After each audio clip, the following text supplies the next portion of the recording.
It's going to be a pretty intense morning, so we're all grumpy and upset and flustered. Good morning, everybody. How's it going? Welcome to Caliber Corner, Season 4, episode number 229, I think.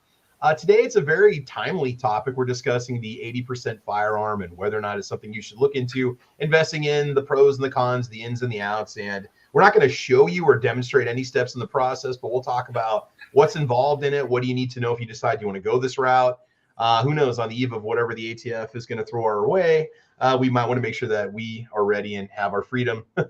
So anyway, I want to welcome everybody to Caliber Corner. This is a little Saturday morning podcast that we do where we discuss firearms, we discuss outdoors ideas, prepping, whatever pretty much comes to mind. And we haven't had a discussion on this topic for probably a couple of years now, at least a year or two if we even have before. But before we do that, we'll go ahead and let the panel introduce themselves.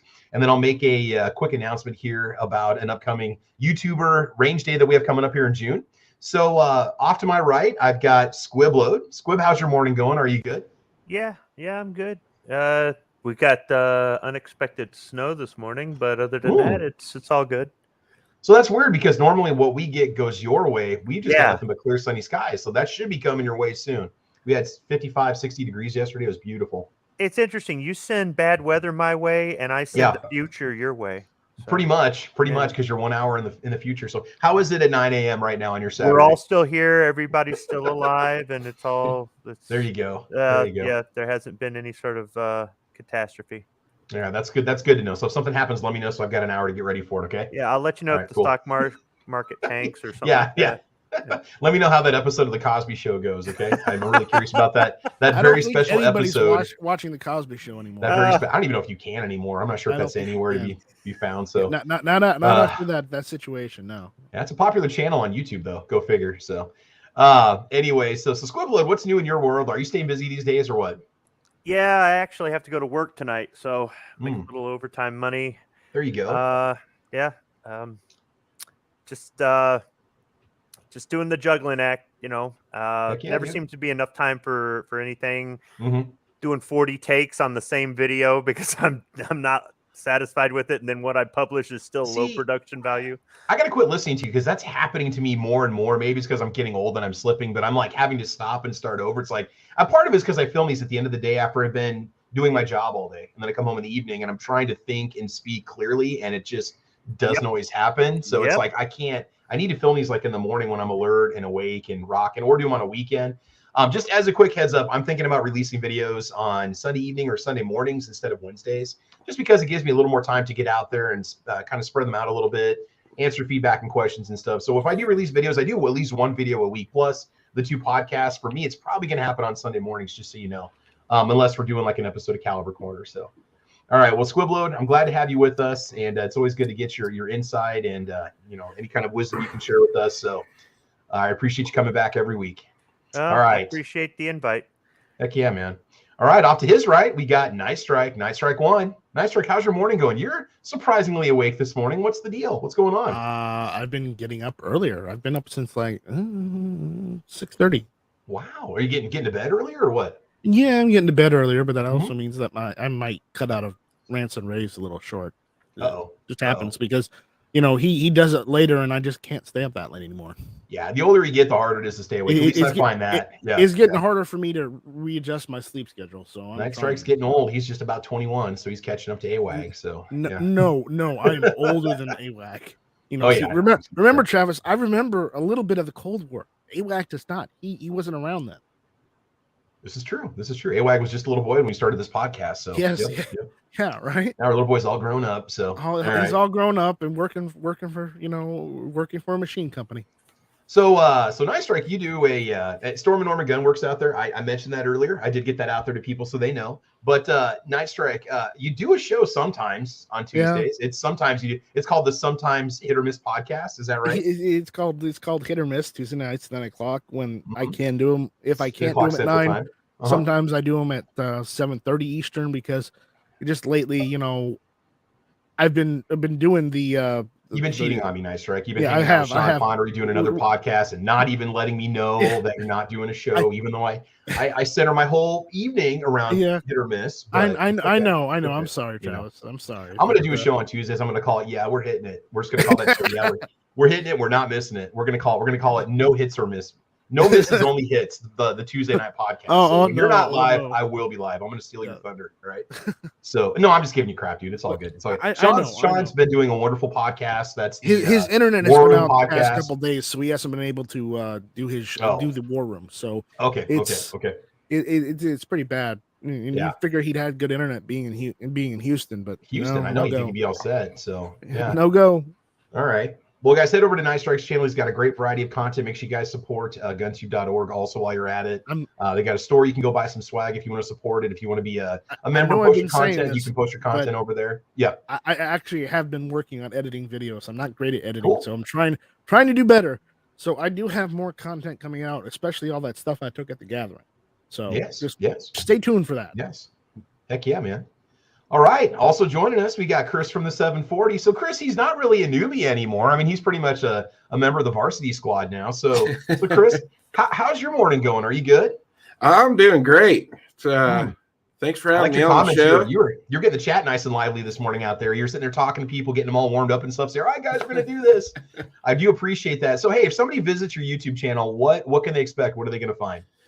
I do a lot of different stuff. Do some gun reviews, a lot of reloading stuff, optics reviews. Right now I'm in the middle of doing all the zinc stuff right now. Just finished up the 9mm, and after the show today, I'm going to start prepping brass. I thought I had a lot of 300 blackout brass, and I'm out. So I got to start cutting 2T3 down, and I'm going to start loading some zinc into 300 blackout. It blows my mind at the range that I go to, and I'm guilty of this too, the number of people that don't pick up or recycle their 223 brass or 556 brass. Yeah. So that, I mean, it's everywhere at our range. It's brass. There's steel case stuff laying all over the place too, but it's just like you want it. We got a bucket where I think anybody can take it if they want it. We just encourage people to put the brass in one particular bucket. There is an old guy that used to come out there like every couple hours and empty the buckets, and he had like 5-count buckets in the pick of his pickup truck, and they're completely full of all different calibers. But at ours, you can take it. So is that where you get your brass? Are you buying it or just recycling what you use? Yeah. All my 2T3 and 9mm, I just pick up at the ranges. Yeah. Really, the only brass I buy is 10mm. It's hard for me to, and you're not going to find too much of that laying around. So I do have to buy 10mm brass once in a while. There's some guys we find 4570. We find some of the 7mm Magnum caliber brass. It must be hunters that just don't care. They're just out there to zero, and that's it. That's all they want to do, and then they go home. But I found some pretty significant pieces out there at the range, which is good. Outdoor range, of course. A lot of the indoor ranges, they make you turn in your brass unless it's something you absolutely have to reload. So, so Chris, you got a podcast that you do, or podcast. What's the schedule? What time is it? What do you guys talk about? What do you guys do? We do Wednesday night, 8 to 10 Eastern, every Wednesday. Now this week, I got a guest coming on from Texas, and he couldn't make the 8 o'clock. So we're going to bump it up to 9 to 11 this week. So 8 to 10 Central. Okay. Yeah. Cool. Is it a family friendly show? Can anybody sit down and watch it? Do you guys try to kind of, is it something where do you guys kind of get off the rails a little bit? What can somebody expect if they watch it? Is it, try to keep it tight or what? Yeah, we've had a few of them go off the rails. Yeah. Yeah. For this show, we try to do the same if we can to keep everything, kind of in check the best we can. Occasionally people slip and stuff, but that's all right, man. I've seen the show. It's a great show. I'm subscribed to your channel, and there's a lot of people that you're friends with in your circle that aren't necessarily in the little group of gun buddies that we have here, not gun bunnies, but gun buddies. Right. But yeah. So that's good. Make sure you guys check out Chris from the 740. We'll try to get your link for your channel posted over there too to let people know about it. So appreciate it. Cool, man. All right. Also joining us, we got Rich White. Rich, what's going on, man? How's your morning going? Are you good? Are you awake?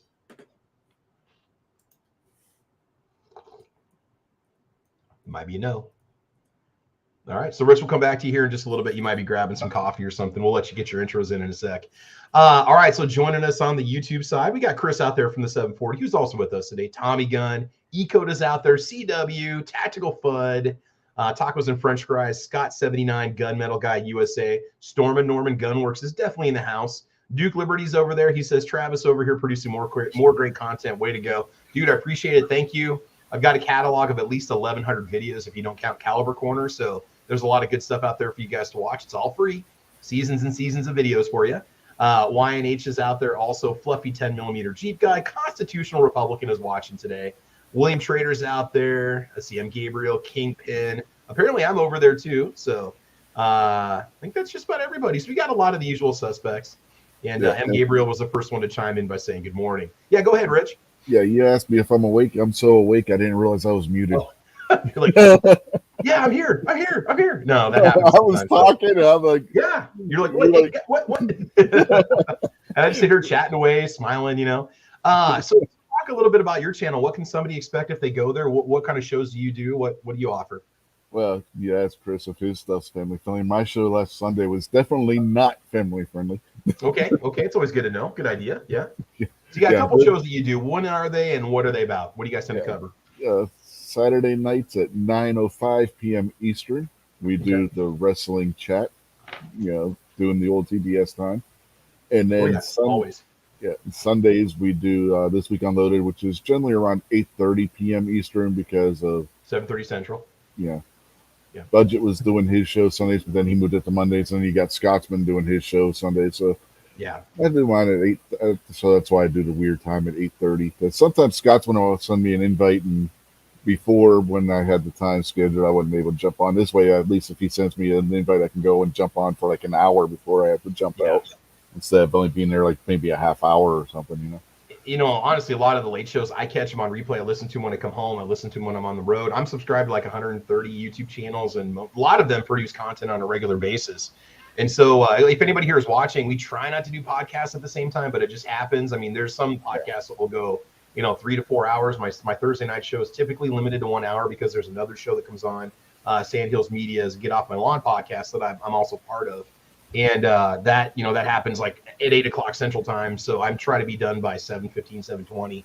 But a lot of good content for people to listen to. Yeah. When I started doing the show Sunday, the only other show on Sunday was Yankee at that time period. Yeah. And now a lot of these guys go live nightly, and they can. That's awesome that they do, but it's really tough to try to get a time slot, especially if they're doing the 8 to midnight thing or whatever. So, I just kind of work around it. I work around it the best I can. I figure somebody wants to watch it. For me, my views are pretty much based off the topic. I mean, I've got some subs that watch my stuff on a regular basis, but the majority of the people, my channel, unfortunately, a lot of it's kind of a one-trick pony. You'll watch my channel for like a cleaning video. You'll sub to it just for the cleaning video, but not watch anything else. Or you might chime in on an episode of Caliber Corner because the topic interests you. So that's just kind of how my channel is, and I'm happy with that. That's just how things are working itself out. But a lot of great variety, guys, if anybody out there is watching.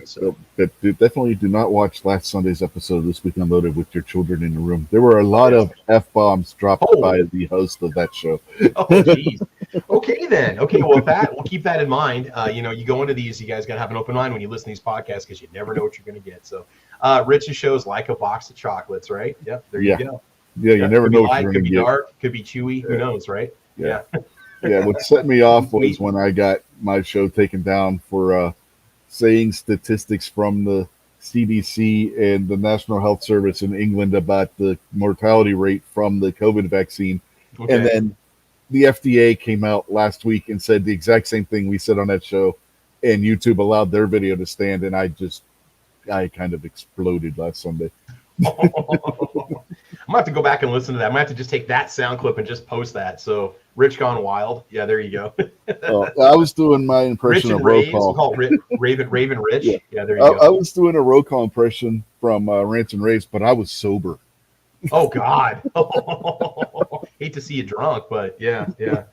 All right. So anyway, welcome back, dude. It's good to chat. You've been here for years now on the show. So we'll be hitting season 5, I think, in either May or June. That's when we officially produce the next volume of DVDs that people can go buy on Amazon. They can go back and watch all the previous seasons. So director's cut, unedited, whatever. Real quick, we are going to have a GunTuber Range Day on June 4th, just south of Lincoln, Nebraska.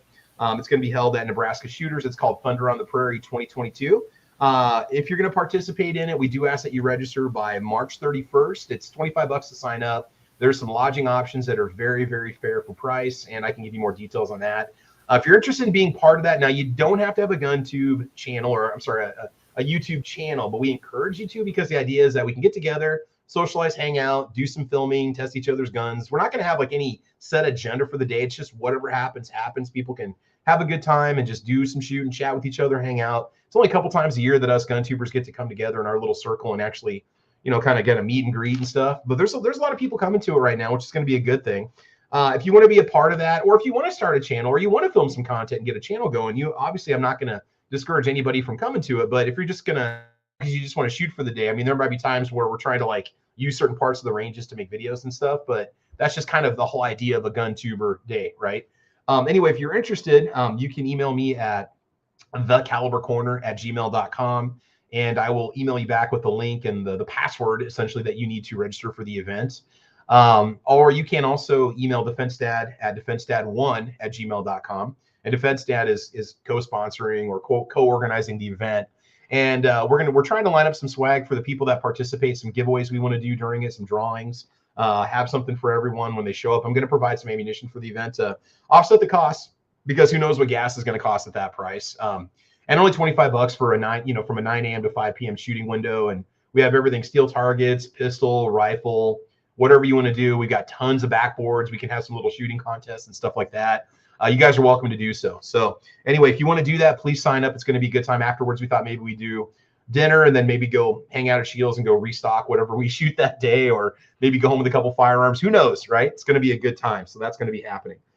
Next Saturday, with my job, I do occasionally have weekend obligations, and I do have to be online, unfortunately, during Caliber Corner next week.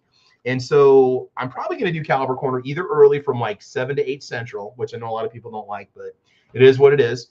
Or I'll do the show on Sunday if I can do that too, from like 7:30 to 8:30. So we'll be done before Gizzard Gary goes live with his show on Sunday mornings, because he's got a lot of people in our little circle that watches his show too. So plan on a different time for Caliber Corner next weekend, unless things change. That I'm pretty much going to be doing that. So SS Pond is out there. Good morning, Stan. Good to see you, buddy. I'm glad you're awake.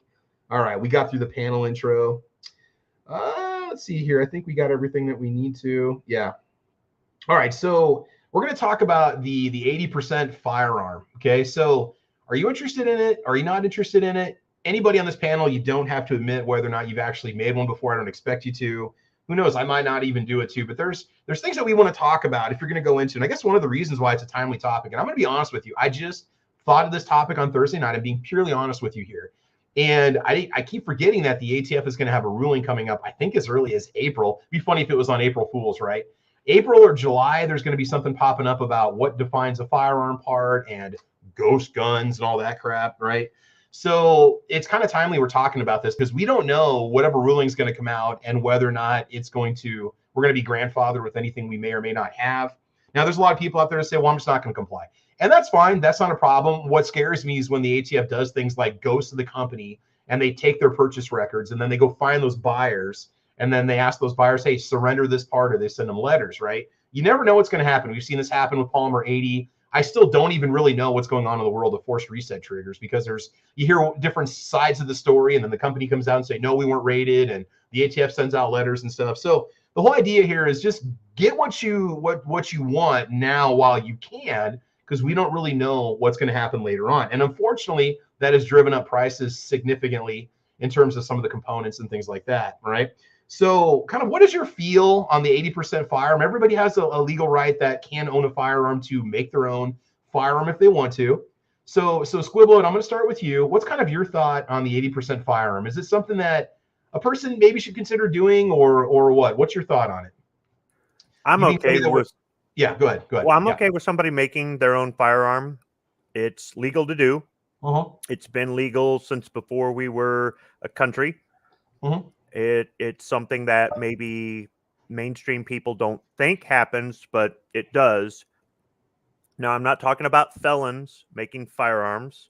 I'm not talking about the cartels making their own unregistered finished loaders making firearms. Didn't somebody prohibited people? Didn't somebody escape prison once because they took a bar of soap and put black shoe polish on it, actually put the word gun on it or whatever, and fooled the guards? I mean, it's back in the 20s or something. That was Dylan. Probably. I wouldn't put it past Dylan. Yeah. But, so I don't have an issue with it. For me personally, I have zero interest in 80% lowers just because I'm not a fabricator. I can make some stuff up, and if I've got to bolt together stuff, that's fine.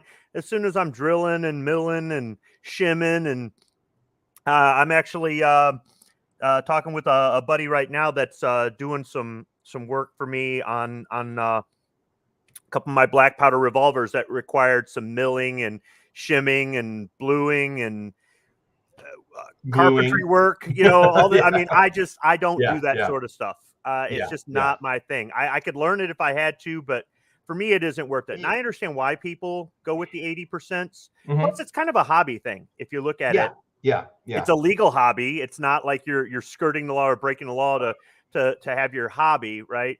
It's not really in my wheelhouse. So when I talk about it, some people automatically think that I'm against it or I think they should be illegal.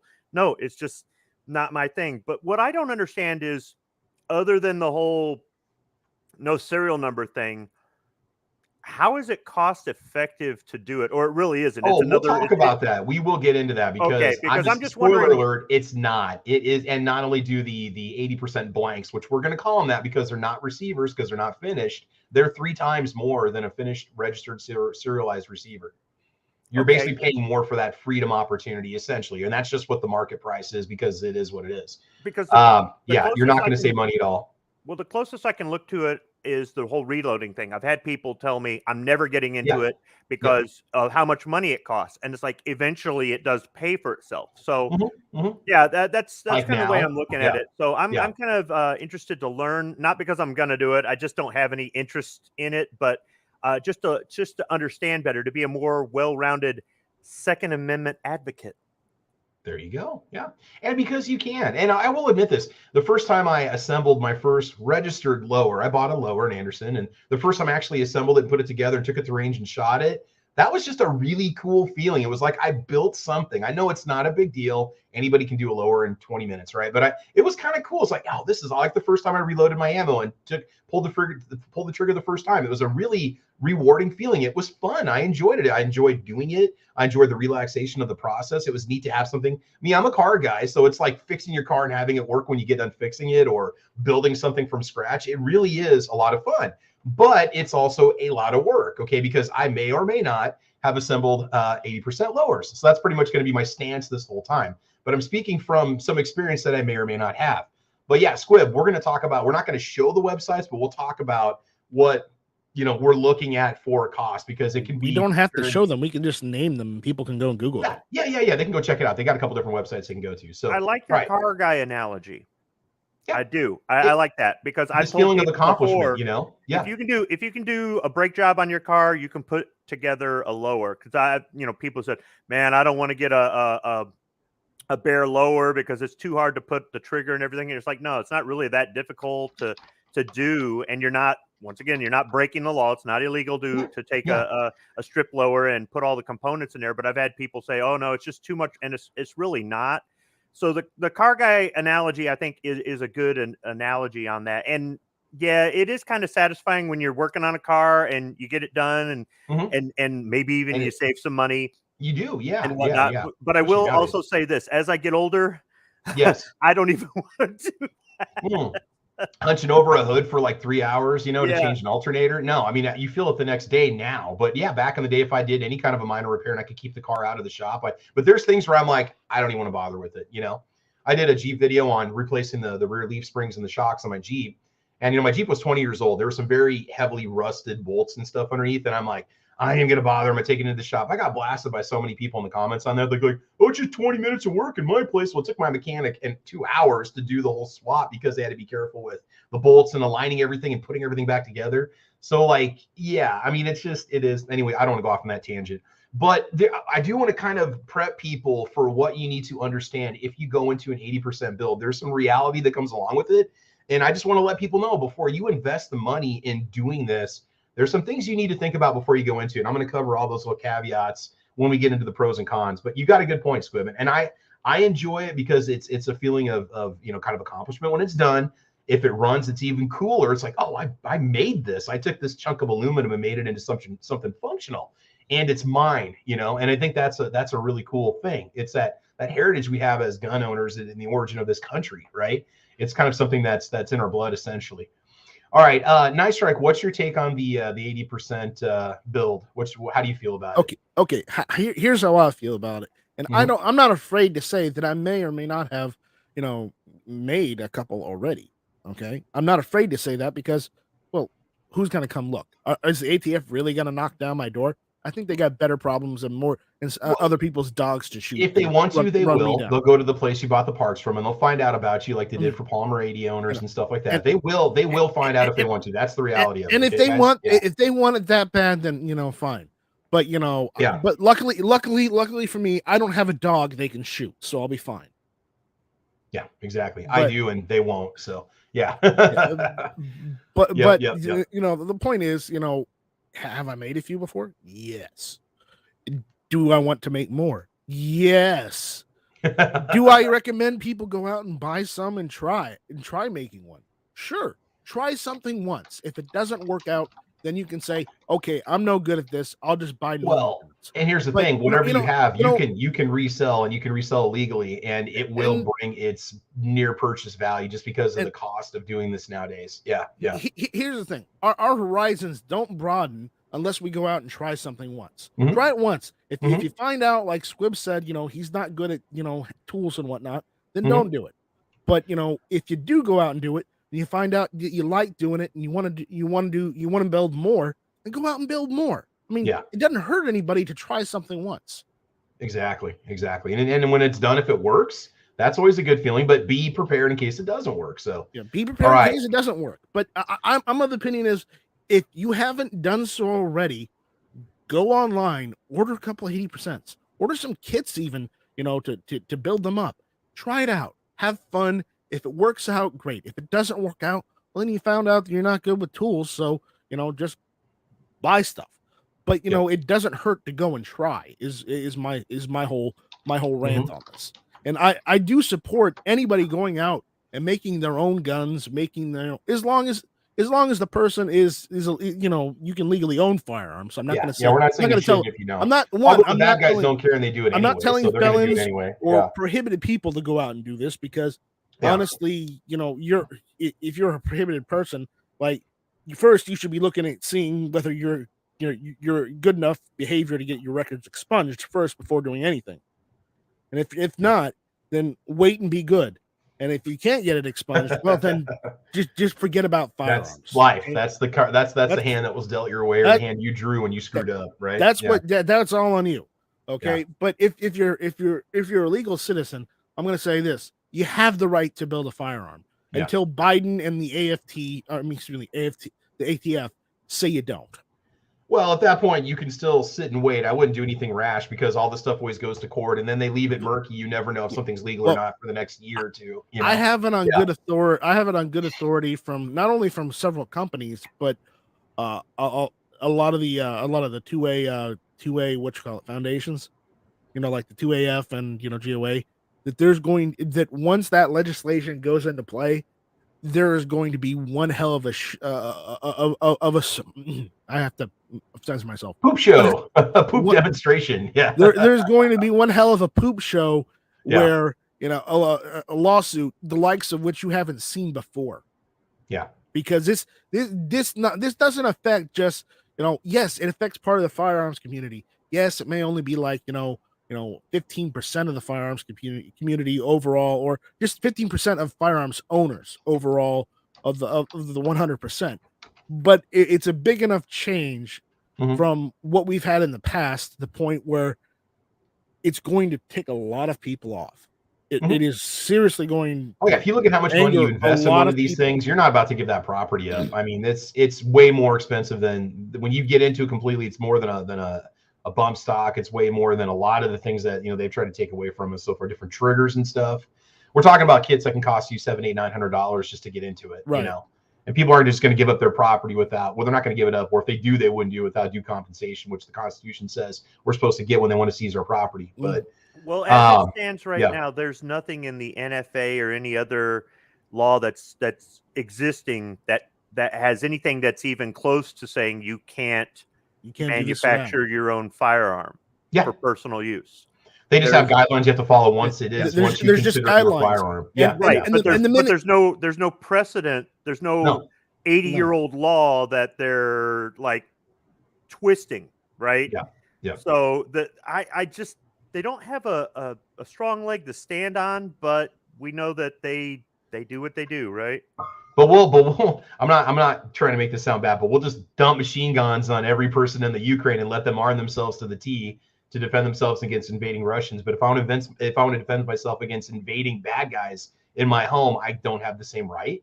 Where's the double standard there? You see those politicians get on stage and backpedal, or the news agencies talk about how good it is for people to be able to defend themselves, but they were saying stuff previously. So yeah, the hypocrisy and the confusion that's out there is you're right, Night Strike. This is going to be a poop show. Yeah. All right, so let's get on to Chris. Let's give Chris a chance to share his opinion. All right, so Chris, how do you feel about the 80% build, man? What do you think? 80% anything, right? ARs, Glock compatible pistols, P320 compatible. What do you think, man? Oh, I'm all for it. I did do a polymer 80. I buy a lot of parts from Strike Industries. Oh yeah. They came out with, they kind of did a joint effort thing with polymer 80, and they came out with their own design of a frame. And I always wanted one of those. I was finally able to get my hands on one. It was the compact model, so basically the 19. Okay. I had a lot of fun making it. I did a lot of video on it. I had a lot of problems with it. It was a headache, but it was my first one. But yeah, I really enjoyed it. We're talking about money. That gun got ridiculously expensive because I just kept buying more parts for it. Well, you're starting with a blank slate. It's like, well, I got this, but now I want a ported barrel. I got this. Now I want Night Strike. I want night sights. I got this, but now I want a nice anodized, slide stop. Okay. I want to go with a nice aftermarket. I realized I make night sights yet. I think I said I want Night Strike. I'm going to say I want night sights. I haven't manufactured anything yet, so don't say that. I can get in trouble for that. Oh man, yeah. So Chris, you're all for. You said, and see, I have no experience with the P80 build, so that's why I'm going to kind of fall back on you guys when we talk about what does it take to make that happen. What all does involve, what kind of tools are required for it, and so on. I mean, I've seen them, watched a million videos on it. I got a good idea, but I can't say I've actually done one. But I do get it. But I'm going to fall back on you guys when it comes to that particular aspect of it. So that Strike Industries frame, how is it different from the polymer 80 frame that P80 sells, like for the Glock 19? Is it got a not quite so flared and angular and web looking and stuff, or what? I mean, obviously the thing is just awesome looking. It's a really good looking now I gotta see frame. This. Okay, keep talking. Then I like the undercut on the trigger guard. It felt more comfortable. I've shot a lot of polymer 80s, got a lot of friends that have built them, but I just like the Strike frame. It just feels good in my hand. I probably wouldn't. That's really nice looking. I'm looking at it right now. Kind of looks like something Sig would put out with almost kind of like a Lugo or a CZ slide. It looks kind of low profile on top and stuff. Yeah, it's not quite as like just, I don't know what you want to call it, triangular or whatever abstract looking. It's very, very refined looking. I do like that. Yeah. Oh, that's cool. And then what do those usually run? Like, well, I guess the kit's going to depend on whatever you want. If you just want the frame, or if you want the frame of the jig, or the all-in-one minus a certain part you need to make it a full-on build. I know generally when it's done, it's about what you would spend on a G19. It's going to be close when it's all said and done. If you had to go buy all the parts and the barrel and the slide and stuff, Yeah. I think as far as the frame price went, I don't remember what I gave for that. I'm going to guess probably around $120. I've had that's not bad. Okay. I got it about a year and a half ago, and I don't even know if Strike's even making those anymore. They might be scared to because of just what the ATF's been doing to all these other companies or the potential litigation. So yeah. Gotcha. I'd say probably after it was all said and done, and I got the Holosun mounted on it and everything, I probably had around $1,400 wrapped up in that gun. Wow. Okay. Yeah. Okay. But it's yours. Yeah. I mean, I ended up putting a comp and everything on it, so I went crazy with it. Heck yeah. Constitutional Republican out there says, Travis, all I have to say is my next build is like a G17 with a Franklin upper. Franklin or Frankenstein upper? Does Franklin help me out here? Franklin Armory, do they do builds? I only remember them for their binary triggers. I really haven't followed their products much in the last couple of years, but all right. I think you may be talking about the Franklin binary trigger. Okay, because it said upper, so with a Franklin upper, I wasn't sure. So, okay. Yeah, go for it, but honestly, I would get the JSD binary trigger instead of the Franklin. Yeah, just because not only because of price point, but because it's easier to take on and off. Yeah. All right, and Rich, what's your feeling the 80% build, man? What do you think? If you want to do it, knock yourself out. I personally am not going to, because my eyesight, I don't have really any depth perception. So like milling anything like that and whatnot, it's like, yeah, that's not something that I'm going to really be able to judge the depth and stuff on. So we'll talk about that because of the jigs and guides. You could do it blind if you wanted to. Heck, even Patriot in the Dark could make one if you wanted to. Yeah, I'd be more worried. Don't say that too loud. He will, and then he's going to saw off a finger. Oh, no. As long as you keep both hands on the jig or on both hands on the speed mill, you're going to be fine. Just don't put your finger down there when you start the little end mill. But so I get Rich, I understand completely. Plus, physically, some people may not be able to do the manipulation because it is a lot of work, and you are supposed to do it yourself. You're not supposed to have anybody help you when you do it. That's one of the stipulations. That's one of the ideas behind it. That's why people got in trouble for build parties and stuff that were happening in like California and stuff. They were hosting build parties where you go build an AR, and they were doing like a couple steps to get people primed, and then people would take over and use the machinery of like a manufacturer's place and stuff. It really got into a bad area. So the idea is that you do it yourself, So I can understand where you're coming from, and I mean a lot of people just won't bother, and there's just so much that actually comes with the whole process when you do it. So that's all right. So, and another thing to remember is if you do this, and Warsaw Patriot made a point about this earlier out there in the chat. Once this is done, you can't sell it to another individual unless you go through the process of getting it registered and serialized. So when you're done with it, that you decide whatever you want to do with it, or what's going to happen to it. Because I don't even know if you can put something like that into a trust. I don't know if they'll even let you do something like that. But if you just simply want one, now one of the best options for this to keep this, on the DL as much as possible would be to go purchase a kit and your 80% lowers with cash at, say, a gun show or through a private sale, obviously unfinished 80% lowers, right?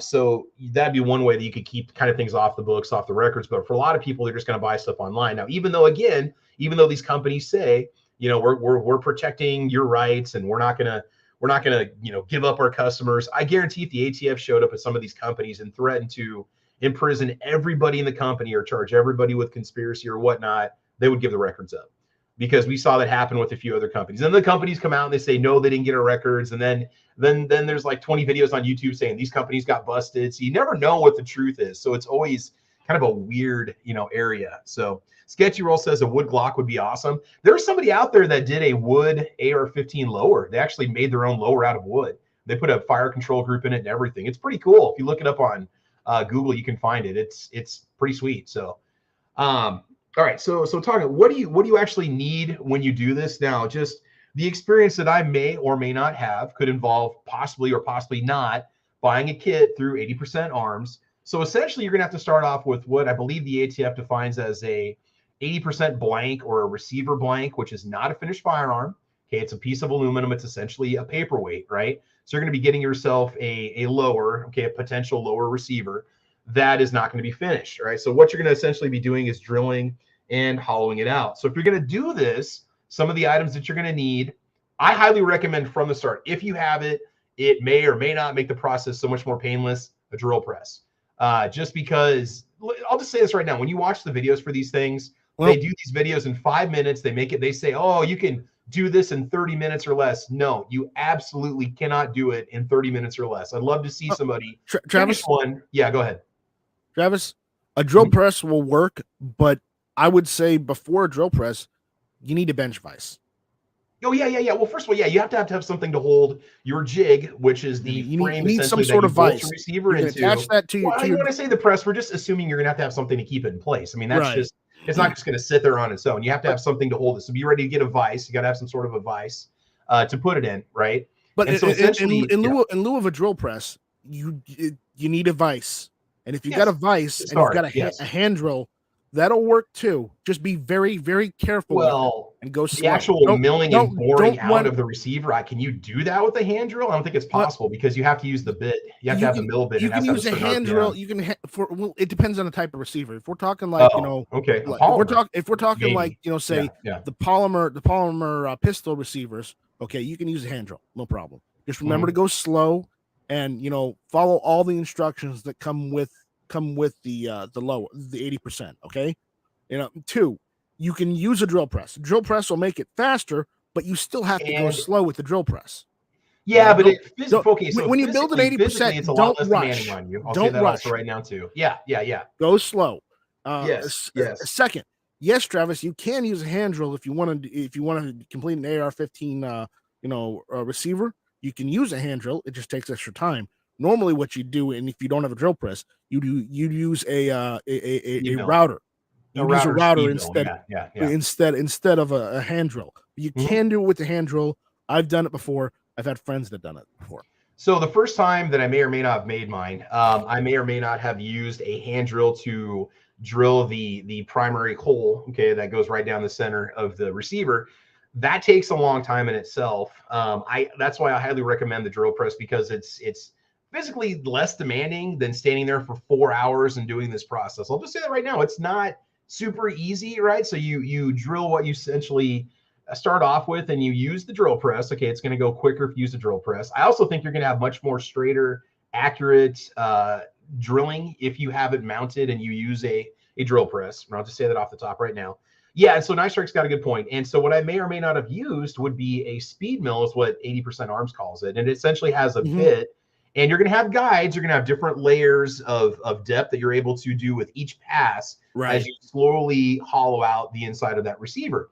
And they have different depth markings you have to follow. So that process takes a long time. Now, you also are going to need, you can do WD-40, but I may or may not have used a high quality cutting oil that's designed to cut through aluminum. Because if you do it too quick, the aluminum is going to turn into a putty that's not going to come out of the receiver. And every time you turn it off, it's going to reharden. And then you have to drill back into that, or you have to mill back into that. And the cutting oil, it's not hard to get cutting oil. No, you can get it from literally any hardware store. Yeah, or just read some reviews, look it up online, find out what comes with some of the highest rated cutting oil. It comes in small bottles, but you don't need much. Just a couple drops to do every single pass is all it's really going to take. And that's going to give you nice, clean cuts. Now, the other thing you have to be very careful of is when you do this, when you set up for each layer, you have to go back into that pilot hole, the initial hole that you drilled, and start there. Because if you nick that speed mill bit when it's not running full speed, you can take chunks out of that mill bit, and it's going to give you a rough grind the rest of the time.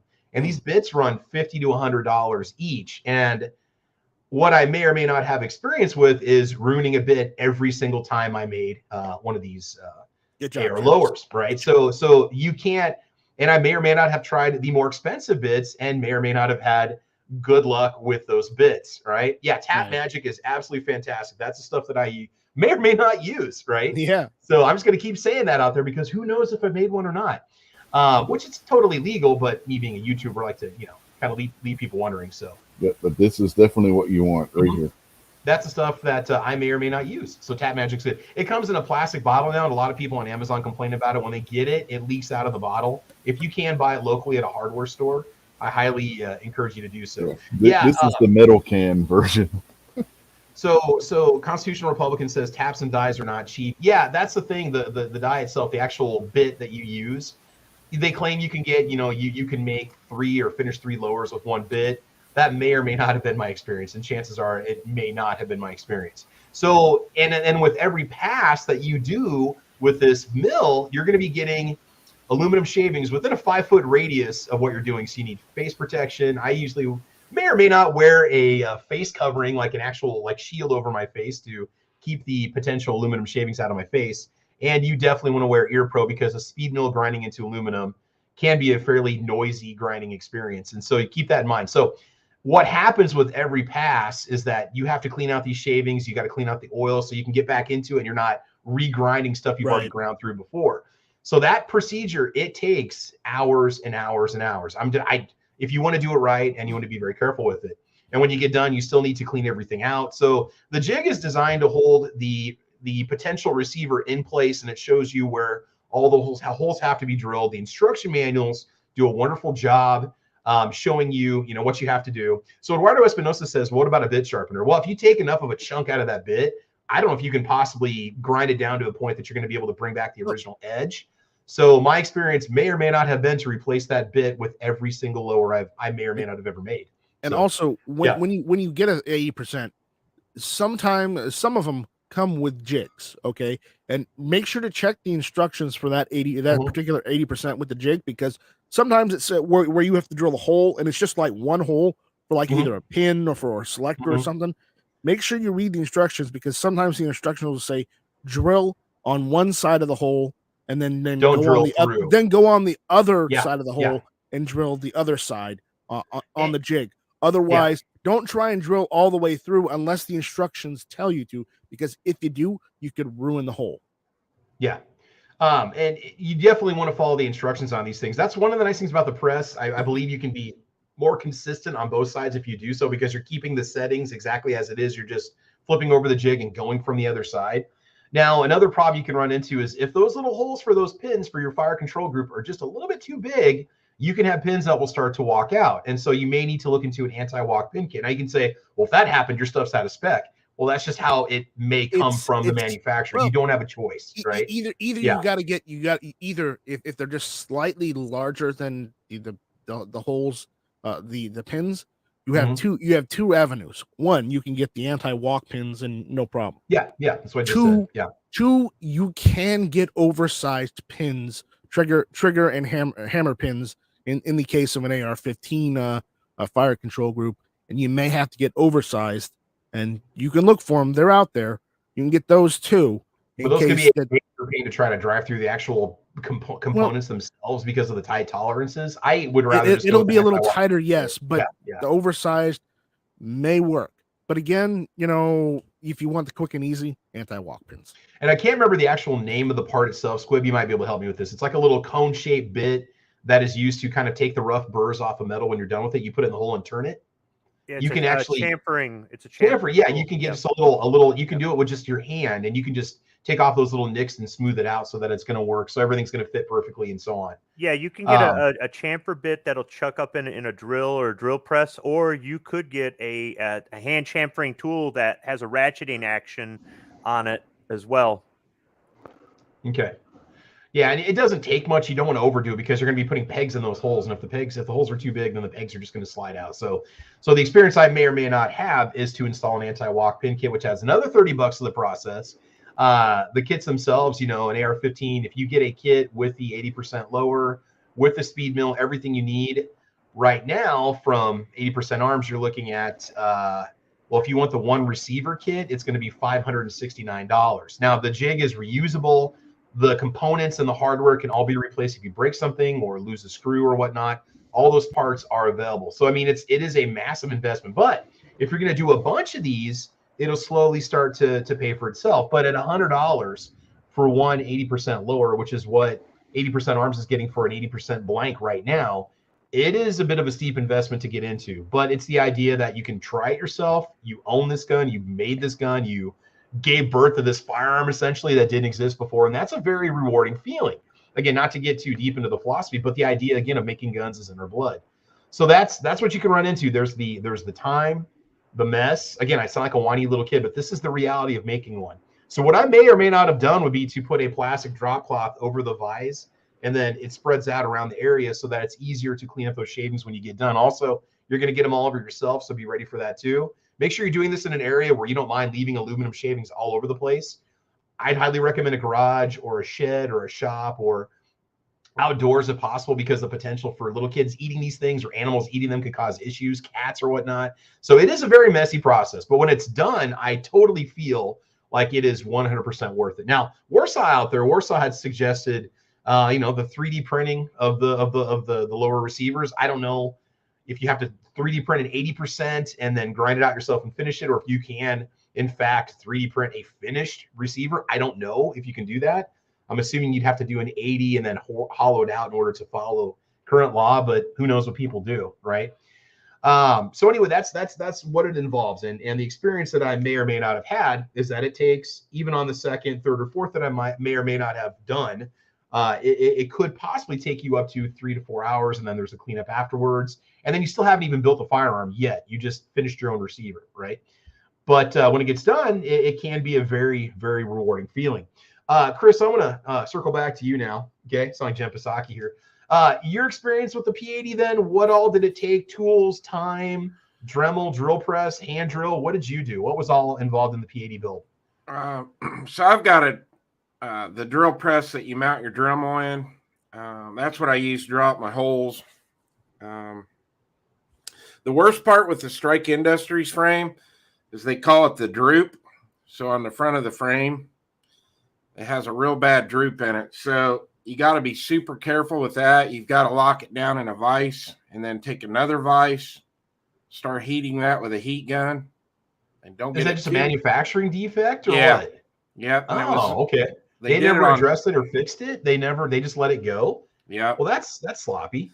So when I was doing that, luckily at the time, P80 Ralph still had all his videos up on YouTube, and he had the fix for that. So, but I had, there's another issue with tools. I had to go buy a heat. Well, I had the heat gun, but I had to go buy a temperature gauge, and because you couldn't go too hot with it. Mm-hmm. I did potentially get it the drill out. press, also the vise, the jig. Are the jigs just a one-time use? They can be, right, on some of the kits. I wouldn't. Yeah, I wouldn't reuse the jig though. Okay, because they're not expensive anyway. It's not like the $400 jigs that the AR-15s use or the $300 jigs that an AR-15 would take. Yeah. I mean, the tools I had probably 90% of all the tools I needed already, just because I do a lot of work on guns. But do you use a Dremel to hollow it out? Then you don't hollow it out with the drill press, do you? At all? You don't. You don't run passes with it or speed mill or anything like that? No, I spent a lot of time on that frame, hand filing it, and okay, yeah. I wanted to make it perfect as I could, so most of the stuff I did by hand. Mm-hmm. Yeah, and I'm going to say this: if a ruling comes out about these receivers and these things get banned or whatnot, expect all those YouTube videos to be deleted or to get marked or to be pulled. So if you see videos now that you like that show you how to do any of this stuff, go find a way to download them or go over to GunTube and watch the videos, because I'm sure there's build videos over there. So now that my channel has grown as much as it has, because I didn't expect it to get this many subscribers that I have now, I'm probably going to go back and take those videos down, because I got them all backed up over on Odyssey anyway. So go put him over on GunTube also. Talk to Night Strike about that, because he'll that's a nice place to house him, and he's not going to regulate what you put up, because you're not breaking the law. So there, you have every right to put your videos up over there. Not breaking the law. Just another place to have them, because you never know if YouTube or Gunstreamer or any of these places are just going to disappear. They could become financially inviable and they're gone. There goes your content. But I'm just like you. I've got my videos backed up in 4 locations, not including physical backups also. Yeah. If you do any sort of videos on YouTube, you should have your own backups anyways. Yeah, I do. Yeah, and just the tip: if you're going to use the drill press adapter for the Dremel, make sure you have a corded Dremel. They don't work very well with the cordless ones. Correct. Just the RPMs are lower. They just don't have that kind of. The RPMs are lower on the cordless. Yeah, the shape of the cordless is a little bit different than what the corded one is. Okay. Now all I have are Harbor Freight Dremels, which work okay for $20. I've never had to do any serious grinding except minor projects, and they worked fine for what I've had to do. But I really do need to invest in a good Dremel. That's one thing I don't have yet. So, hey, real quick, Single Shot is with us. You've been here for a while, sitting patiently listening. Single Shot, how's your morning going, man? You good? Single Shot, you out there? You with us, buddy? Yeah. I just there you go. I had to unmute the thing here. It's okay, don't worry about it. Real quick, what's kind of your take on the 80% a firearm? Or do you have any experience with those? Are you interested in them at all, or what's your take on it? It is expensive to get into, as we've been discussing. That's one thing people might not be ready for, is the overall price to finish a firearm. But yeah, I've not gotten into it yet, as far as actually working one, but I'd like to try. So this is good info.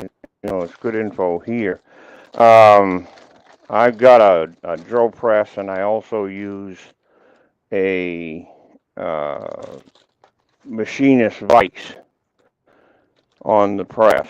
It's got two-way movement on that vise, so that you can make longitudinal and lateral cuts on it. Yeah, the way that I may or may not had to have rigged mine up to make it to press, it may or may not have taken lots of C-clamps and stuff to keep it steady because of the old press that I may or may not have been using. So right. Yep. And I also invested in a complete cobalt drill bit set. I don't have a countersink tool right now, but you can also use a larger drill bit and just turn it by hand to burr those holes. So it's very easy to do that. Yeah. But it's like I said, I'm gonna be experimenting with it, and I'm gonna try to put one together myself. I haven't purchased it as of yet, so. Now, the actual the router that you use for it, the speed mill, if you will, the hand router, I call it speed mill because that's what it was called, when I was looking at them online. You can use your own. You don't have to use theirs. And they do come with an adapter that's designed for whatever speed mill you have. There's different adapter plates. If you have a Craftsman or you have a Milwaukee or whatever, there are different adapters to make them work with every speed mill out there. The most convenient one, obviously, would be to go to 80% Arms and buy their particular speed mill because the instructions are designed around it. The adapters are made for it. It's easy and ready to go, and it may or may not be a very well-built unit. But I do, when it comes to the bits and stuff, and then the end bits and the speed mill bits and stuff, I just recommend you get them from these companies. Many times they'll have a guarantee with them. You're getting the proper size. They're also made out of the right kind of material to go through aluminum. I just would not want to use any of my own drill bits. I'd want to go with what the kit recommends because that's going to give you the best results. You might say, well, that 1/8 inch bit's the exact same one as what I have. Well, then that's fine. But if you can get the kit with everything together, you might as well just go ahead and do it. Buy once, cry once, that kind of a feel. I do know with 80% Arms, if you screw up the receiver, you are allowed to you can contact them and they'll send you a replacement for half the price. They'll give you like a 50% refund on another one, which would put you down to $45 if you happen to mess it up. I don't know if they require prices or a phone call or an email. I don't know if it's a headache or not. I will say this. If you need replacement parts, they are very receptive and they're very they're well to work with if you need replacement parts for any of this stuff. Okay. Because I may or may not have lost some parts off my jig and I may or may not have received replacement parts for free from the company. So again, I say may or may not because I don't know. I might or may not have made an 80% lower or 2 or 3. So yeah. It does look really fun. It does look like a really neat thing to do to actually be able to machine aluminum if you've never done that before. But again, it's one of those things where you definitely want to go slow. I know you start to get, once you get to that second or third layer, you want to just get it done because you're ready to finish it and be done with it. But that's where you're going to screw up. That's where you can nick the drill bits. And you really need to be careful. So. There's several videos on YouTube that folks have done for making drill bits or resharpening drill bits, and this old Tony has a real good video on that. I don't know, if the diameter is shorter on one side than it is on the other side, the actual cutting face, I would be worried that it would be off center and it would do something weird like oblong. I just honestly, I may or may not just replace the bits with every build. I figure it's just going to be a one-time thing. It's expensive, it's ridiculous, but that's just kind of the reality of it. But they claim 3 to 5, builds with one bit, but that may or may not have been my experience. So Yep. I think everybody knows what I'm saying here. Yeah. Firearms also use specific thread pitches. And I've got some of the thread pitches. I've also got a 7x10 benchtop mini lathe that I've recently had to use that to make a pin to hold the front of the rear sight down into the frame. The other one, I lost the blasted thing when I was taking it apart to clean it, cleaning the crap off of it. So I had to custom make a pin, and that thing was pretty small, so it took a little bit of patience to get that thing made, but I got it made. And I've got that Dan Wesson ready to fire now. So nice. I mean, I do have machinist experience. It's not extensive, but I do watch a lot of the videos. So this old Tony shows you how to make a drill bit out of a piece of bar stock. That's that's how in depth he goes to tell you how to set those angles and what part of that drill bit tip is what for, what purpose. The entire thing is done right there, and he literally builds a drill bit, working drill bit, out of a piece of bar stock. and that is an excellent video to watch. And cool. And all you have to do is just follow along with what he does on each part. I mean, you can make this as homegrown as you want to, as much as you want, but it can be an expensive learning process at the same time.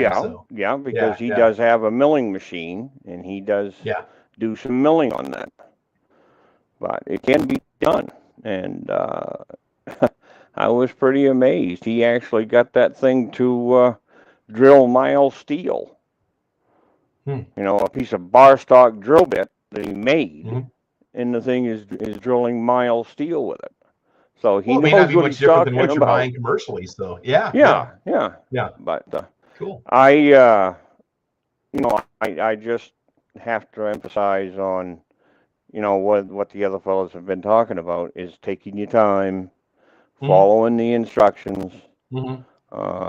I know I can do one. I've got to get my drill press out of storage. I got to get my shop equipment powered. Another thing too is while you're doing this, check the screw tightness of the jig, check the vise tightness, because these things can start to shake apart as you are doing this. So make sure that nothing is coming loose, because if it's off and shifts just a little bit, again, you can nick the bit and ruin the bit. It literally is that easy to screw the bit up. I mean, if you're not, that's why I say go slow. Start on top of the metal or start against the metal, you'll shuck it before the drill's up to speed to cut, and it's just like whacking it, and then boom, a little piece of that chunk of that bit comes out, and then you're out $45. And then you got to wait for another bit to show up.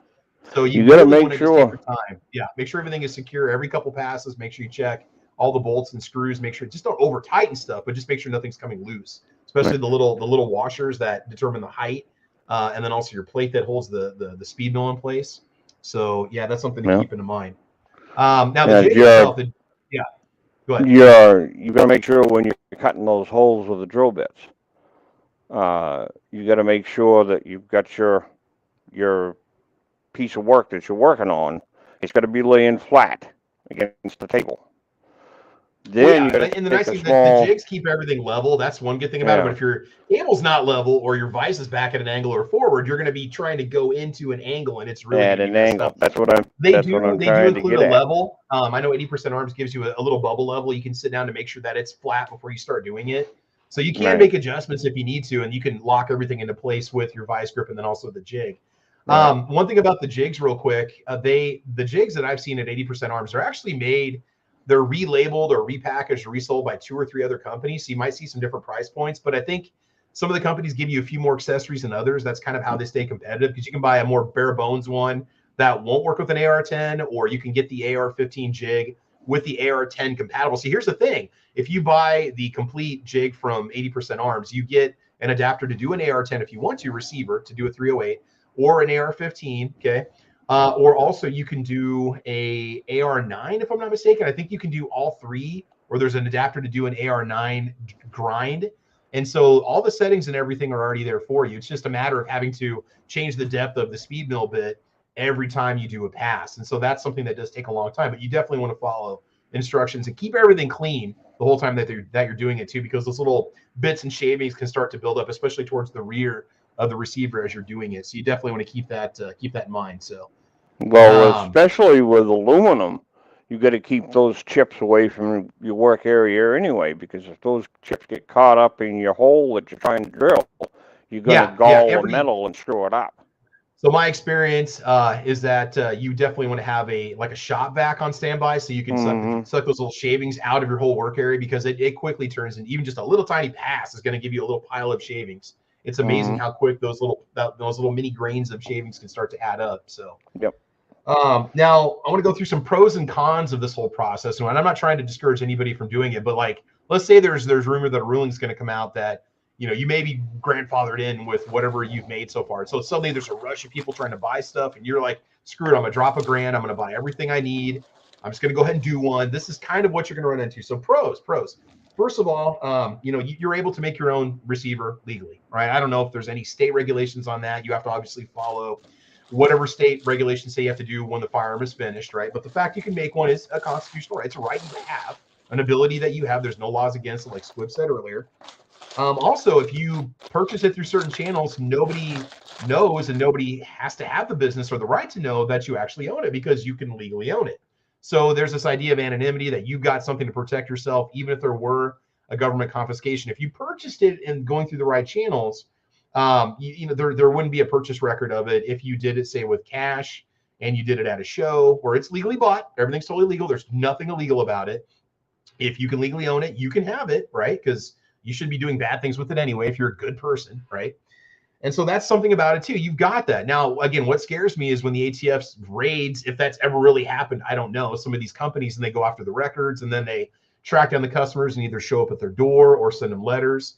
That's the one thing that kind of scares me, is they do kind of this Gestapo style confiscation without compensation of your property. So that is something that you need to keep into consideration. You're probably going to be on a buy list, or even if the company says they keep it confidential, there's still that bank transaction to that company. If they really wanted to, and they have in certain instances, they could trace down, where you might say, well, they never do that. Guys, we don't know what the ATF's going to turn into. We don't know what kind of a monster they're going to make it into if they hire another 500 agents, right?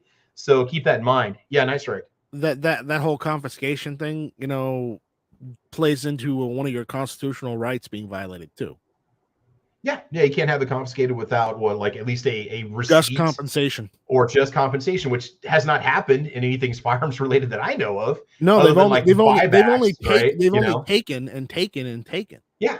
I mean, did anybody, like here in Lincoln, Nebraska, we had a bump stock ban that they brought into place, and they even said they did it just because it gives them a good peace of mind. It's not because they knew it was going to fix any problems that we have in the community, but they offered really very little instruction on what a person is supposed to do with their property that they bought and they owned and paid sales tax on in that county. They got no compensation for their bump stocks. All they got was an ordinance that says, if you're in Lancaster County, you can't have one. Or if you're in the city of Lincoln, you can't have one.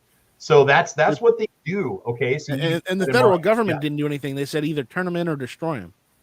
Yeah, there you go. It's like, well, this is how you need to destroy it. So the federal government was even violating a constitutional right, even by just saying turn them in or destroy them. So Warsaw says, well, what the ATF's been doing is illegal, and they've been violating state law. State police have even said this. Okay, but the average person doesn't have the resources to defend themselves, so they're going to give in because they're being strong-armed into it because they don't have the legal revenue to defend themselves. So they're going to go along with it, and everything. You'll never know the truth because the person admits to it or complies. And so, yeah, they can do it. But if that person's uneducated on it, they don't know who to call. They don't know what to do. They think that this person showing up is, legit, and they've broken the law. So they're gonna comply, unfortunately. Okay. And they don't have to. So what amendment and clause in the amendment, Nice Strike, tells you that they have to reimburse you for contraband?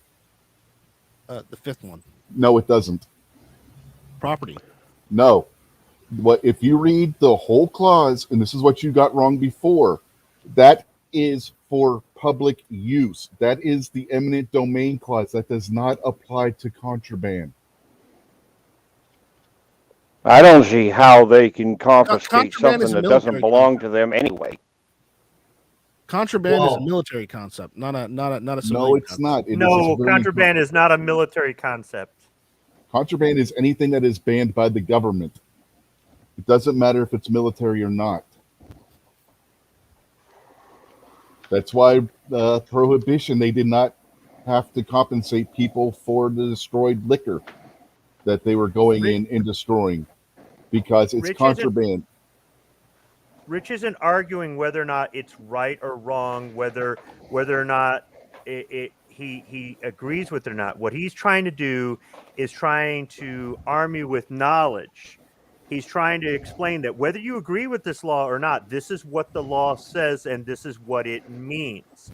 And that's something that happens in our culture is people openly defy the law, and maybe they don't understand it. Maybe they just believe the stuff that gets spread around the internet, and it just gets spread and spread and spread. And when you're not armed with that knowledge, you could make a mistake that could, make you a felon, and you could also misrepresent the rest of us. So it's not whether you agree with it or not. It's understanding it. And I think there's a disconnect because people get so defensive and butthurt when they get explained what the law is. If we don't like it, we have to work on changing it. But openly defying it, especially posting it on social media, only sets us back when we're trying to get these things changed. Whoa. Where did I say I was defying anything? I didn't say you, but there are people that go out there and post stuff on social media. look at me, come get me ATF and do all these things. And then they go out there and they say, and they misquote the law, or they don't take the time to do their research. And that just fires up more people. And all that does is set back any legitimate movement to try to get these laws changed so that they do follow the Constitution, what they should be doing. So when Rich is taking the time to explain this stuff, he's not advocating for it. There's a lot of things that we don't like that we should do as law-abiding citizens, as good ambassadors for the Second Amendment, whether we like it or not. Just, getting all ticked off and acting like you're, acting like a child throwing a tantrum doesn't help any of us. Well, there's also the whole situation where I don't think any of us are lawyers, so don't take our advice as legal advice. Well, no, they're right. I looked up, the amendment, and that's exactly as Squibb and Rich had defined it. That's what it says. It doesn't say Squibb, unless you were Squibb-Load Esquire. No, but Rich, he has a basic understanding of the Fifth Amendment. I mean, that's just and no. I'm not arguing that. I'm not arguing. Yeah. Rich is well versed in criminal law. Okay, we can leave it at that. So, yep. And again, cons that come along with it, like I said, that it may not work when you're done. You might screw it up and have to start over, and that's something to keep into mind. When I may or may not have nicked that first bit, I may or may not have been a little bit frustrated. So just keep that in mind. So, yeah, there are some cons that come along with it. But again, when it's done, when you take those first shots with that finished firearm, it's a very rewarding experience. And so that's just something to keep into consideration. So now, where's this all going to go? I don't think anybody knows. What's supposed to happen in April? What's the actual April rulings that are going to be dropped on us from the ATF? Is it what constitutes a firearm part? Are they going to what's this all about? Or what do you guys think is going to happen? Any clue? You guys heard anything at all? Anyone? Okay, well, all right. So what I've heard is that there's a possibility of having to serialize certain parts and stuff. So we don't know. And then I thought something else was going to come out in July. Also, an announcement about the 80% area. What's going to happen with that? Also, it would suck if it happened on July 4th. Wait. What was the previous question, Travis? Oh, the April ruling that's supposedly coming out from the ATF with regards to firearm serialization or parts or what defines a gun part or whatnot. Yeah, I think all of this. I think they're just gonna rush it on through. Not only just the 80%, but the pistol braces, the pistol brace redetermination, and whatever else. And they've already done the suppressors and Form 1s. They're getting rid of you. You can make your own silencer. You don't have that right anymore, apparently. Yeah. Which I'd like to know where we elected the ATF to go and make up new laws for us. I thought that's not even there. They're supposed to provide definitions for lawmakers, not actually define. They're supposed to enforce law as it's written. Enforcing it, not make up new determinations and whatnot. If it's a serious problem, then Congress should make a law that makes it a serious problem, and then the ATF is supposed to go and enforce the law as written, not come up with arbitrary rules to hamper the legal citizen.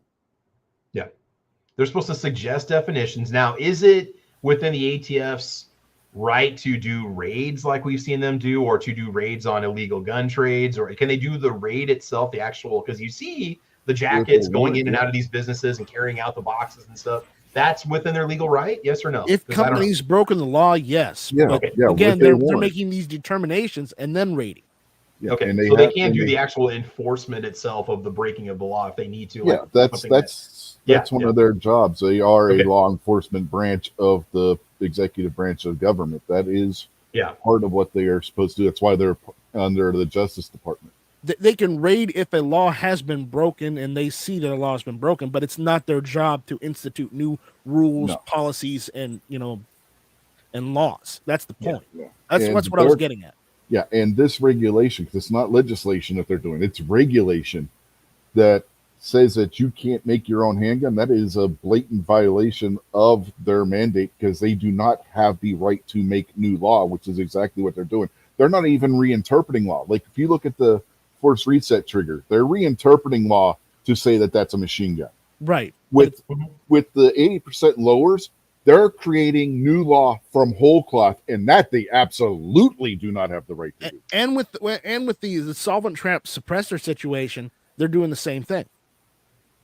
So if they come out and say these things and state these things, and they clearly have made, well, not put the laws out there, but wrote the law, then that's outside of their boundaries, and that's where you guys think we're going to see the lawsuits, right? Because as far as I know, did you elect the ATF to make up new laws? No, not that I know. I didn't know. Last time I voted, I don't remember. Yeah. I don't remember giving the ATF the power or the ability to make up new laws. So it's not within their jurisdiction. Their jurisdiction should strictly be enforcing. And you only see them enforcing the firearms laws lately. You don't see them enforcing the alcohol or tobacco much, or explosives. Yeah, I mean, maybe we should get into 80% vodka instead, because you don't ever hear about anybody getting raided for that. Right? You probably have a better chance of making your own White Lightning than you do, purchasing online a bunch of blanks and not getting a visit from the ATF. Right? I mean, as long as you pay your taxes, what's the problem? Yep, exactly. So a Warsaw Patriot says the ATF does not have the power to make law. Congress makes the law, not the ATF. So we're going to see what happens, because I don't have any plan on giving anything up at all. I'm just going to be honest with you right now. Squib, I got a question for you, and I don't want to put you on the spot, but Warsaw threw this one out there. This question's for Squib. This is from Warsaw. If they banned all firearms in civilian ownership, what would you do? I think if I answered that question the way I want to answer it, that you wouldn't invite me back to Caliber Corner again. Yeah. I think everybody would. Squib. The answer would be directed at Warsaw Patriot, not at the question itself. Okay. It is a question to just. I tell you what, I'll clean it up. I'll clean it up some. Yeah. All right. Son, when you drop your Mosin Nagant and run back to your mom's basement and go suck your thumb because they start shooting back, then you can tell me all about we got to stand up against the government crap. All right? That's the nicest way I can answer that question. Yeah, I mean, I don't think anybody here wants to say that they would become violent. That's not what we're going to do. But I just think overall, in general, if this were to happen in our country, that there was, confiscation. And that's not even the topic for today. That's a whole topic for another discussion. But I think it would be the straw that broke the camel's back, and people would say, I'm done. I don't care anymore. I'm done. That's it. Yeah. Let's go. I mean, it's that, because it's when you come for the firearms, and you can say, well, it'll never go door to door, never go door to door. We don't know. We don't know where things are going or what's going to happen. I mean, just look at the stuff that's happening in the world and what our government's doing. And there's a lot of crazy stuff happening right now. You want an example saying they'll never go door to door? Look at what happened in New Orleans and during Hurricane Katrina. They went door to door. Yeah, because of local ordinances, right? That stopped your constitutional rights. They tried to institute an unconstitutional local when did that happen, right? When did the mayor's declaration suddenly have the power to tell me I can't defend myself? Yeah, when did the mayor override the Constitution? All right? X Adam 1 says the government keeps changing definitions to target people. Laws these days are no longer remotely close to just or even fair. Yeah, I mean, everything is so. Like I said, we had this discussion before we started. What it takes to. You look at the ATF's definition of what an AR pistol is and what it takes to actually have an AR-15 pistol. You look at their point system, you're left with it's not even. I hate to say it, but it's almost not even safe to use because of what they don't let you put on it. Because you hit the 4-point system and then suddenly you've got an SBR, not an AR-15 pistol. So it's it's just crazy. And they do it intentionally and they do it on purpose. So, but anyway, back to the idea of the 80%, discussion. Like I said, there's pros, there's cons. It can be an investment in money and time. It can also be very rewarding. Don't forget, you also need to make sure, and you should do this, guys. If you are a gun owner, you really should have one or two. I don't care who you go through or where you buy them from. You should have a couple spare parts kits anyway, and replacement parts to keep your arsenal in check, to keep it running. You should have a couple parts kits for an AR-15 or even buy a build kit for an AK. You never know when this stuff is going to have value. Because I remember pandemic times, I'm thinking about PSA, not to rip on them, but stuff doubled, stuff tripled. You saw parts kits going for $200 when they were $99. Bulk carrier groups are still 25% higher than they were pre-pandemic. So if the price has gone down a bit lately. And again, you can say, well, material costs have gone up, labor costs have gone up, acquisition prices have gone up, shipping has gone up, right? I don't disagree with that, but you really want to just, as a responsible gun owner, you should have some spare parts because you don't know if this stuff's going to disappear, if you're going to have to pay out the wazoo for firing pins or whatever. I mean, it is that crazy. So you should have one or two parts kits sitting around. So just keep that in mind. But if you do the 80% build, you're going to need a parts kit anyway, unless you pull it off of another finished receiver. So just kind of keep that in mind. Yeah. I'm trying to think if there's ever really been any other issues that I may or may not have encountered with the builds that I may or may not have done, but there isn't a whole lot off the top of my head. When you're done, you do have a raw aluminum inside of the receiver. So that's something you might want to look into, either maybe getting it Cerakoted or doing some work yourself. There's a good possibility it's not going to rust. It really does depend on the environment that you're in. I would say make sure you keep it clean, keep a thin coat of oil on it. Chris, were you going to say something? What are kind of your thoughts on just this random tangent we've gone off on in the last last 20 minutes? What do you think? Oh, when you were talking about like when they ask the question, what are you going to do when they come, and it's, you get these guys that are saying, oh, I'm standing up to him. Look your P-Mags. James Yeager, 2016, right? Yeah. The thing is, he made a valid point, but he wasn't trying to say, he was saying that did he go over to the Ukraine? I don't know if he's over there or not. I know he was going to be leaving. I don't know what the processing time was going to be for him to be able to get over there, but I'm sure people want to go. They'll do what they can to expedite the process. They don't care if you want to go. They want you there to fight for them. So, yeah. But Chris, back to you. I'm sorry, man.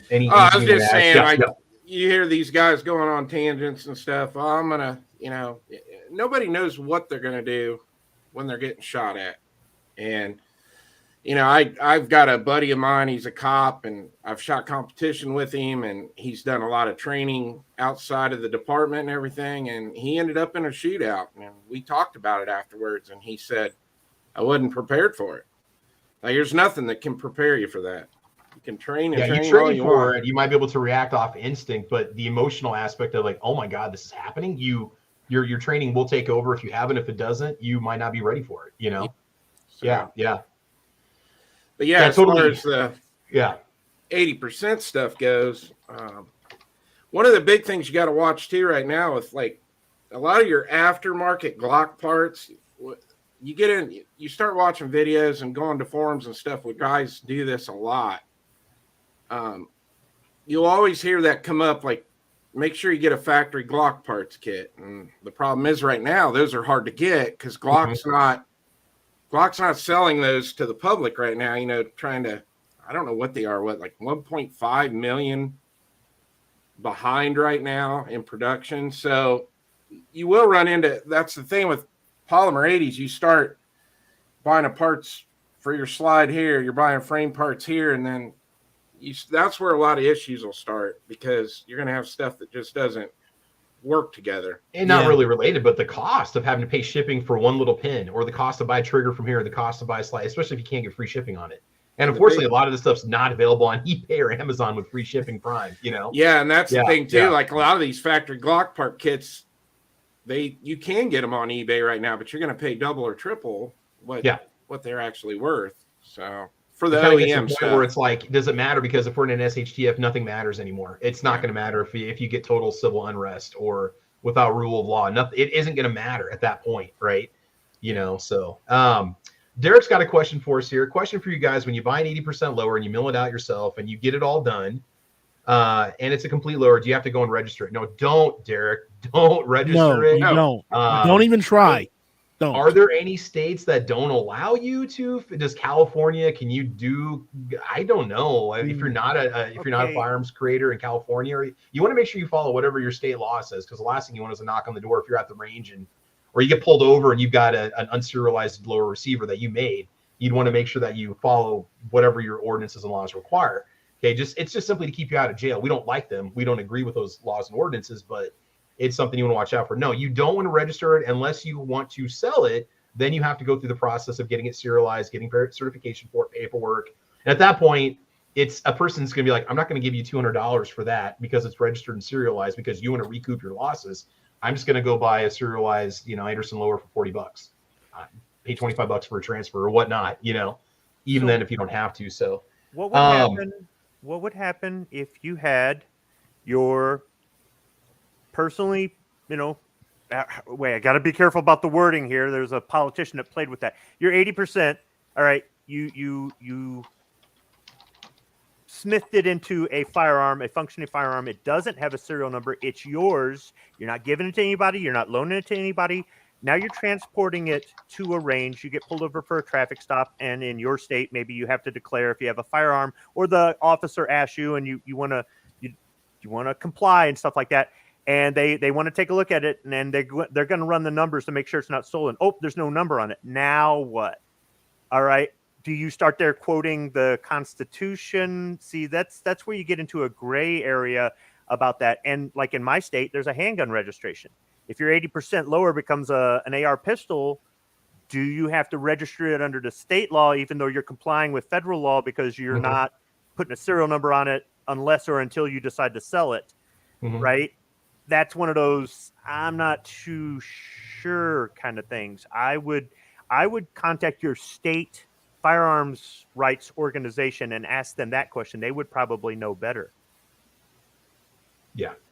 No, I agree. And yeah, you don't call the ATF. Please don't call the ATF. The last thing whatever you do, do not call them. Do not call the ATF. Do not ask them any questions. You can call anything to them. You can email me or Night Strike or Squib anytime, day or night. We'll be more than happy to tell you what we think the interpretation of the law is, or we'll answer the questions here in the podcast. Don't, because when you start saying, hey, I'm kind of curious, if I add this to my pistol, does that make it an SBR? Because then you get things like the stupid 4-point system that comes out to make your gun fit the definition, and then you realize that your AR pistol may or may not be an SBR because of the stupid, accessories you put on it, or not stupid, but just the points you've racked up. So stuff like that happens because we get curious and make phone calls. I would never call them unless it was like you're an FFL and you've got a question about how something is supposed to be done, or you're getting a letter saying you're going to get a visit and you want to know what's up. I mean, that I would never call them for anything. No. Now, I don't always believe some of that crap that's out there that people spew about the government, or the misunderstandings and misinterpretations, but this seriously would happen. A trekker comes back from the convention with a prop phaser that they bought, and they decide to email the ATF and ask if it's okay if they carry this, since it's not really a gun. And the next month the ATF is saying now all phasers have to be registered with the ATF. Oh my God, even though it's not a real. That would be hilarious. It's essentially a toy, almost. So say if I've got a Class 5 laser with a pistol grip on it, do I have to register that? We should just start bombarding them with stupid questions, and just see what happens. So I'm afraid. If you look at the history, the whole reason why they're even doing this with the braces and everything is because every time they come out with the damn letter saying it's okay to use the braces, some idiot goes out there and writes a letter asking them to clarify.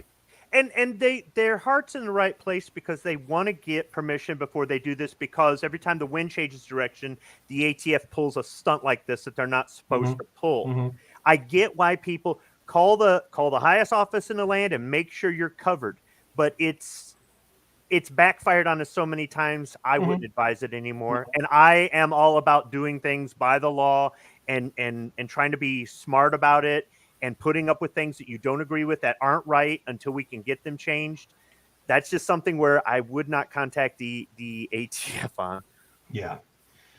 XAdam1 has a question for us. Should people just make a low shelf air receiver if they're doing 80% in case the full auto option becomes legal in the future? You could just do the third hole. Yeah, I can't remember if the 80% arms ones do the low shelf.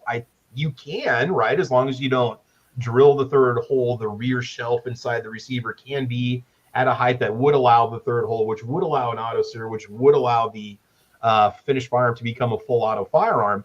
Because let's just say that these things would happen to pass in our lifetime. Then what would happen is you'd have these jig companies would have a retrofit kit with the third hole guide for you to put it in there, and then the parts would come out. There are low shelf receivers, AR-15 receivers out there. So let's not say if. Let's say when it finally happens that we get the NFA repealed, and then we're able to do these things. I mean that's a good reason to do it. Also, just to have one that's yours that nobody has to know about because it's your own business, it's your own property. That's another reason to consider having one.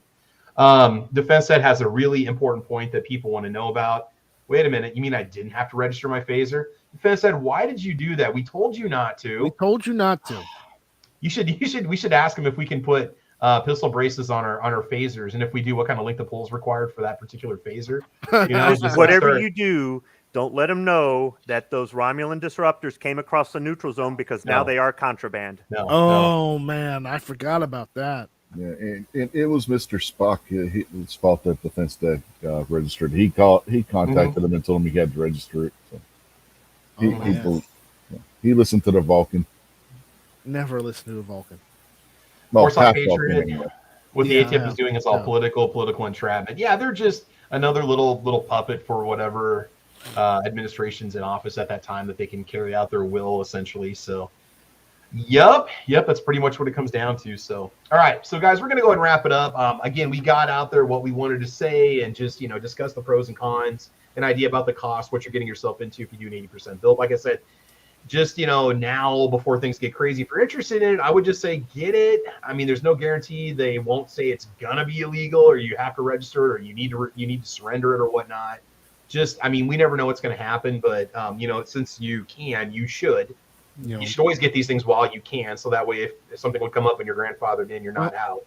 I would say get yourself more than one 80% receiver blank if you're going to do it, so you can screw one up and you've got a spare.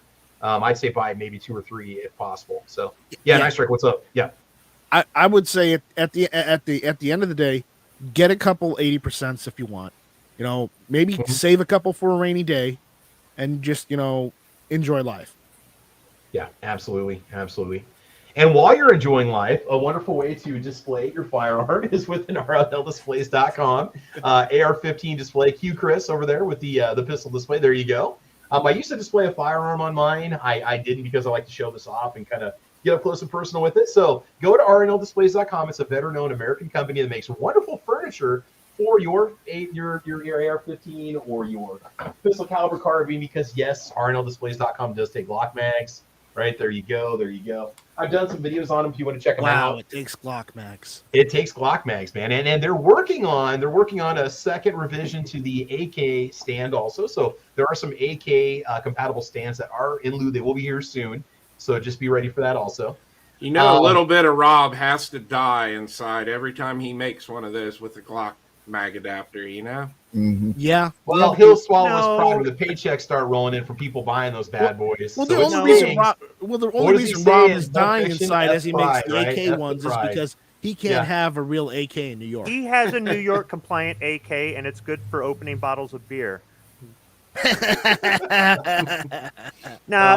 doesn't mind those Glock mags because he carries that Glock look-alike. It just costs a little bit less.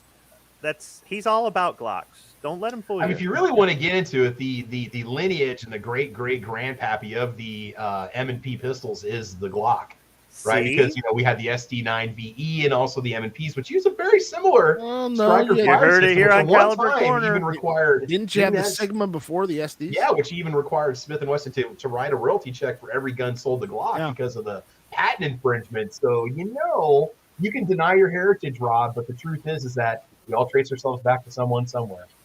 Someone somewhere. Yep. Defense Dad's admitting his guilt here. I better keep my lightsaber quiet. It's over 3.5 inches when collapsed. That's kind of a joke about Nebraska knife laws. If you've got a blade that's over 3.5 inches in your pocket concealed, it's a concealed weapon. Because apparently Nebraskan lawmakers forgot that Nebraskans have to wear a coat 6 months out of the year. So they really put us in a really rough situation there. So I should sue them for ignorance, if anything. Sonny Gunn says, excellent show tonight, fellas. Thanks. Let's see here. It's hit or miss with any politician Tuesday nights at 9 o'clock. This is true. Constitution Republican says Beaverines. Kingpin says nerds. Because now we're doing, Star Trek talk, which we really don't do. I'm an awful Star Trek viewer. So, Squibload out there. That's right. Teotihuacan or whatever you call it. It's going to be hitting us next weekend. So I'm going to make a really catchy, clickbaity title, now the end is coming, how to best prepare for it, just to see what kind of view we get on it. So. And there's also YMMV. What's that? Your mileage may vary. Exactly. Absolutely. Yep. It all depends on your POU, point of use. Now we're getting all that and fancy. So I know we're just throwing out all the acronyms all at once. All right, so we're going to go and wrap it up. Let's let everybody in the panel go ahead and put their final plugs in. We'll be back on Thursday to discuss yet another firearm, a specific firearm or firearm from a series that I've either owned or shot on the channel, and panelists are always welcome to join in and chat or ask questions about those firearms. So next week, I've got a pretty good idea as to what we're going to talk about. Before we do that, Chris, we're going to give you the honor, since you're the newest guy here, to give us your first outro. So anything you want to say before we go? Appreciate you having me on again. Appreciate Absolutely, the side chat. I try to put up 2 new videos every week, normally Tuesday and Thursdays. Some weeks I put up some extra ones. Got my live chat every Wednesday night, 8 to 10 Eastern. And that's what I got going on. Good, man. Good. Make sure you guys check out the show. Get over there, like and subscribe. A lot of great content, a lot of fun content. And you never know what you're going to learn. So especially if you want to get into reloading, which, again, that's a whole other discussion. But by the way, I love that shirt. Is that a Lee Press that you've got on your T-shirt? Is that what that is with the flag behind it? Oh, no, this is Armory Craft. Oh, I thought it looked like a hand press in front of an American flag. Now, that would make a sweet T-shirt. That's what we need, American flag with the press on the front of it. Rolling freedom, 1 round at a time. There you go. You heard it here first. So there you go. Awesome, man. Make sure that you guys vote for Night Strike for president in 2024. Make sure that you vote Sandhills Media for Nebraska Senate. Make sure you vote Defense Dad for Dad of the Year. Father Day is coming up here in a couple months, right? So vote Defense Dad for Dad of the Year. Merry Christmas, everybody, and Happy New Year. And this is an example of a banner. Click on a banner to show it on the screen. So I'm just having fun. All right, Rich, anything you want to say before we go? Anybody out there who's seen Steven Sheets out in the chats, he's a special needs individual that does different covers of country songs and stuff on his YouTube channel. Last night during Gary's show, he and his dad had been ill, and he informed us that his father had passed away. So keep him in your thoughts and prayers on his family. And Steven's a good guy. He tries really hard, and if you haven't seen his channel, go out there and check him out. It's Steven Sheets. His last name is Sheats. He just uses his name for his YouTube channel. So check his channel out, and go over there and send the kid a good, some well wishes and whatnot. Does he have the cowboy hat on? Is that the? Yes. Is that the? Okay. Yes, so okay. Yep, that's him. But he's got another channel also that's got the songs on it. So there's 2. There's one channel that has the actual uploads on it where he's singing. So I'm going to go ahead and post a link for that. I want everybody to get over there and subscribe to this guy. He's got 12 subs. I think we can do better than that. We got 33 of you watching. I want all 33 of you to go over there and subscribe right now. There's your link. And I'm going to sub to him also. So let's make it happen. Like I said, if you type that name and there's a second channel that comes up, but there's nothing but a short posted on it. So we'll check this channel out because it has actual video content for you. All right. So keep that in mind. Now, I appreciate the heads up on that. And guys, make sure you check out Rich's podcast. Lots of good stuff. Go back and listen. Get your family around the table. And before you pray to eat, I want you guys to listen to Rich's podcast from last weekend, right? Because there's a lot of good content in there. A lot of colorful metaphors that kids are going to learn. You can explain how vulgarity works in the English language and enjoy your meal. So there you go. Yeah. I'm kidding, of course. This is all jokes. No, that'd be a good object lesson for how to swear like a sailor, even though you're not a sailor. There you go. Why join the Navy when you can learn from Rich? So there you go. Exactly. All right. And Night Strike, anything you want to say before we call it, man? Yes. I just want every American to know, shall not be infringed. There you go. Absolutely. Right on, man. Okay, Squib, any final words of wisdom? Anything you want to let us know about? Any important information for us? Anything you want to say? No, I came ill prepared for this episode of Conspiracy Corner. Actually, everything's just so down today that I had to go do something to cheer myself up. I went and got my walker. And now everything is right with the world, so I feel better. Well, I thought you got normally your physical you're the one walker. I thought you said down. walker revolver. I thought you have a physical walker, like you walk around your house with little tennis balls on your walker. I will one day have to use a walker, and I will have a holster on either side with a pair of walkers on my walker. And good, I'll be using that walker to get to the liquor cabinet to get a bottle of Johnny Walker. You're 80% vodka. Coonhound and just make 80% alcohol. Yep. So should we start calling you Josie Wales now or later? I'll probably have the Bohannon rig before I have the Josie Wales rig, but no, just every now and then things are just kind of down, and I understand. I mean, the world is not always a nice place, so sometimes it's nice just to find something that shoots and is sentimental, make you feel better. Just go have a nice bowl of just homemade mac and cheese, and then go get like a hot fudge sundae. That's all you need to put a smile on your face. I will definitely not have the salad. Go eat a cheesecake. Don't have the salad. Go out and actually eat whole some cheesecake. Get a nice juicy double bacon cheeseburger and some cheese Frenchies and just enjoy America for what it is, And then don't watch the nightly news. Instead, watch our podcast because we're never going to let you down, right? There you go. There you go. What are we talking about? I have no idea. Squib, did you give us your plug yet? I have no clue. I think you did, right? You're talking about being down, getting your walker, going to get your Depends out of the car from Costco. There you go. Buy in bulk. Yeah, we're getting there. Well, I mean, if you have that, then you don't have to get up from the reloading bench. I mean, that's one bonus of it. So, wow, I didn't think of that. There you go. Poor little defense ad out there. I'm the one who needs a walker right now. Yeah, he's a little bit under the weather. Is he still broken? Heal faster. He's been broken forever. Well, it's hard to do when you get his age. I think he's even older than me, if I'm not mistaken. So, hey, another channel out there. I want you guys to go subscribe to AR Gun 1776. Great channel. Get over there and sub to his channel. Lots of good podcasts, lots of fun. And if you're just kind of curious about reloading, it's one of the cool places to go to get some information. So definitely keep that in mind. Good guy. And I think that's it. So we'll plan on meeting Thursday from 6 to 7 p.m. Central Time, the greatest time zone on the planet. I mean, it's in the middle. It's in the center. Everything revolves around us like the Earth in the solar system, which is the Earth is flat, by the way. All right. And so anyway, we'll be back 6 to 7 p.m. Central Time. And if people listen to this and they're like, this guy's just weird. I don't know. We'll figure the topic out. I got a pretty good idea for a topic. I'll get that posted at some point this weekend. Won't have a Patreon drawing until next weekend at the soonest for April. You want to be a patron of mine, just go to patreon.com/TravisP11. It's $1 to buy in. We do drawings every month. I send you a box of swag for free. Lots of goodies in it. Go back and watch my other drawing videos if you want to see what kind of things we give away. Easily $25, $30, $40 worth of stuff every month, if not more. So, all right. So that's it, guys. This has been Caliber Corner Season 4, episode number 229. I want to thank everybody for joining us where we had our discussion on the 80% firearm. Is it worth it? We never even got into the cost to finish it, all the other stuff it's going to take, the uppers and sights and slides and this and that. Well, we kind of talked about it a little bit, but that also goes with it. I'm not trying to discourage anybody, but just know financially what you get yourself into before you do it. And it can be a very rewarding experience. And I think that's the most important thing. So let's see. X-Adam1 says, did you ever provide proof of life of my soldier? Yeah, I'll get the box out right now and we can go through it and I can show you your soldier in there. I've got all 53 of my patrons in here. So you're there, Adam. You're there. I know you're there. I audited. Do I have one in there and is he blue? Yeah.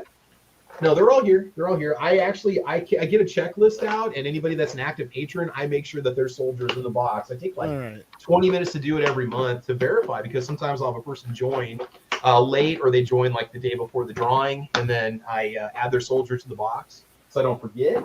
So no, I do. I actually, dude, when it comes to data and information like that, I'm totally nerd. So yeah, we know about that. JH586 says, I just went and subbed at the link. Hey, thanks a lot, man. I'm sure he's going to appreciate it. So there you go. All right, guys. So again, season 4, episode 229. Thanks for watching us. I want you guys to have fun. I want you to be safe. And as you know, we will talk to you soon. So take care. Have a wonderful weekend and get out to the range and do some shooting. All right. Bye-bye. Bye, Alicia.